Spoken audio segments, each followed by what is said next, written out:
Hello everyone, good morning and welcome back to my channel Mitra official. আশা করছি তোমরা সবাই খুব ভালো আছো আর আমিও খুব ভালো আছি। তো দেখতেই পাচ্ছ সকাল সকাল আমি উঠে পড়েছি, সকাল 7টা বাজে। আর উঠেই আমি আমার বিছানাটাকে ভালোভাবে গুছিয়ে নিয়েছি, আমার রুমটাকেও ভালোভাবে আমি গুছিয়ে নিয়েছি। দেন আমি স্নান টান করে এখানে চলে এসেছি, তোমরা দেখতেই পাচ্ছ। তারপর আমি পূজা করতে গিয়েছিলাম আর এখানে আমার অলমোস্ট পূজা কমপ্লিট। তো আজকের দিনটা ছিল আমার দিদি আর 7 মাসের 7 ওর শ্বশুর বাড়ির। তো সেখানে আমার যাওয়ার ছিল, সেই জন্য আমাকে সকাল সকাল উঠতে হয়েছে। আর এখন দেখো আমি রেডি হয়ে গেছি। এই ছিল আমার ফাইনাল লুক। তো আমাকে কেমন লাগছিল অবশ্যই তোমরা কমেন্ট করে জানিও। আর ভিডিওটা একটুও স্কিপ করবে না, কারণ ভিডিওটা খুব ইন্টারেস্টিং হতে চলেছে। তো চলো বেরিয়ে দেখা হচ্ছে তোমাদের সাথে। তো ফাইনালি আমি আমার সাইকেল নিয়ে বেরিয়ে পড়েছি, কারণ আমাদের বাড়ি থেকে আমার দিদির বাড়ি যেতে সাইকেলে লাগে 10 মিনিট, বেশিরভাগটাই পাড়ার রাস্তা, সেই জন্য আমি আর গাড়ি করে যাইনি। তো এখন আমি আমার দিদিয়াদের বাড়ির রাস্তায় ঢুকে গেছি, অর্থাৎ পাড়ার রাস্তায় ঢুকে গেছি। দেখো তোমাদের সাথে শেয়ার করছি। অ্যান্ড ফাইনালি দেখো ওদের বাড়িতে চলে এসেছি। ওদের বাড়িতে প্যান্ডেল আরও হয়েছিল, আমি যেটা কোনোটাই এক্সপেক্ট করিনি। আমি ভেবেছিলাম হয়তো বাড়ির লোকেজন মিলে যেরকম হয় সেরকমটাই, কিন্তু গিয়ে তো দেখলাম বিশাল আয়োজন। ওদিকে রান্না হয়েছে আর এদিকে সবাই সবজি আরও কাটছে, আর দিদা এখানে আলতা পড়ছে। আর এখানে দেখতে পাচ্ছ রান্নার সব সরঞ্জাম অলমোস্ট কমপ্লিট হয়ে গেছে। তো আমি যখন পৌঁছেছিলাম ওদের বাড়িতে ইলেকট্রিক ছিল না, সেই জন্য এত গরম হচ্ছিলো। আমি বাইরে গিয়েছিলাম, বাইরে থেকে একটু ঘুরে তারপর আবার চলে এসেছি। দেন ওকে রেডি করে দিচ্ছিলাম, কারণ ওর ফার্স্ট খাওয়ার টাইম ছিল 9:30 থেকে 10:30 মধ্যে। সেই জন্য ওকে বললাম ঝটপট তুই বস, আমি রেডি করে দিচ্ছি। তোমরা দেখতেই পাচ্ছ ওপরে পাখাও চলছিল, তখনও ইলেকট্রিক আসেনি। আর আমার জিজু যেহেতু ইলেকট্রিকের কাজ করে, সেই জন্য আমরা জিজুকে বলছিলাম যে তুমি জেনারেটর নিয়ে আসো। তো যাই হোক, তখন ইলেকট্রিক আসেনি। তো দিদি আর এই ছিল ফাইনাল লুক। ও এখানে বড়দের সবাইকে প্রণাম করে নিচ্ছিল, বড়দেরকে প্রণাম করে তারপর নাকি খেতে বসতে হয়। তো এই ছিল ফাইনাল লুক। ওকে কেমন লাগছিল তোমরা অবশ্যই কমেন্ট করে জানিও। আর এটা আমার নিজের দিদি, আর এখানে ও হচ্ছে জিজুকে ডাকছিল, কারণ ওদের নিয়ম আছে যে নিজের স্বামীকে প্রণাম করে তারপরেই খেতে বসতে হয়। তো সেই জন্য জিজু ওখানে কাজ করছিল বলে আমরা একটু ওয়েট করে গেছিলাম। দেন দেখো ফাইনালি চলে এসেছে। জিজু বলছে আমার অবস্থা খুব খারাপ, আমাকে ভিডিও ক্লিকে নিও না।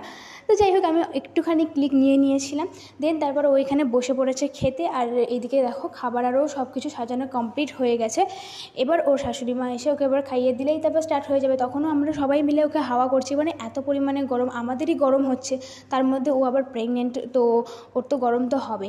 আর তোমরা কমেন্ট করে অবশ্যই জানিও যে ওর ছেলে হবে না মেয়ে হবে। আমরা তো গেস করেছি ছেলে হবে, তাই তোমাদের মতামতও আমি জানতে চাই। আর এই যে পাশে দেখছো আমার ভাইঝি, তোমরা আগের ব্লগে যদি না দেখে থাকো আমি ওর ক্লিকটা দিয়ে দেবো ভিডিও ডেসক্রিপশানে, তো ওখানে দেখে নেবে যে ষষ্ঠীর দিন ও কী কাণ্ডটাই না করেছিল। ওকে আশীর্বাদ করা হয়নি, ওকে ড্রেস দেওয়া হয়নি বলে কান্নাকাটি করেছিল, রীতিমতো রেগেছিল। তো আজকেও সেম, ওকে আমরা পাশে বসিয়ে দিয়েছি, ওকেও আশীর্বাদ করছে। আমার দিদিয়াকে যেমনটা করছে ওকেও ঠিক তেমনটাই করতে হবে। আর ও কী সুন্দর দেখো, চুপচাপ শান্তভাবে বসে আছে। আর ও না হলে এমনিতে একদমই শান্ত নয়, এত অস্থির, এত দুষ্টুমি করে তোমরা ধারণা করতে পারবে না। তাই দেখো যখন ওকে ওগুলো করছে ও কত খুশি, একদম এগিয়ে যাচ্ছে। আর তারপরে এখানে ইন্টারেস্টিং ব্যাপার হচ্ছে, যখন ওকে মিষ্টি খাওয়াচ্ছিলো ও বলেই দিয়েছিল আগে থেকে আমাকে এই মিষ্টিটা খাওয়াতে হবে, সেই জন্য ওটা ওর জন্য বুকিং করা ছিল। তো ওকে খাইয়ে দিয়েছে, যখন খাওয়াচ্ছে দেখছে যে ওর মিষ্টিটা খাইয়ে দিচ্ছে না। তো এখানে ওর শাশুড়ি মার অলমোস্ট সব করা কমপ্লিট হয়ে গেছে, আশীর্বাদ করা কমপ্লিট হয়ে গেছে, মিষ্টি দই যা যা খাওয়ানোর খাইয়েও দেওয়া হয়ে গেছে। দেন এবারে দিদি ওকে প্রণাম করে দিল, তারপরে শাশুড়ি মা চলে গেল। আর কথাই বলে নাকি স্বাদের সময় একটা ছেলে বা মেয়ে কোনো বাচ্চাকে রাখতে হয়। এবার ওখানে ও যেহেতু ছিল মেয়ে, সেই জন্য ছেলে কোনো বাচ্চা ছিল না বলে এই নোড়াটাকে আনা হয়েছিল দেওয়ার জন্য কোলে। দেন তারপর আমরা খাওয়া দাওয়া করে বাইরে এসেছিলাম, কারণ বিশাল পরিমাণে গরম হচ্ছিল।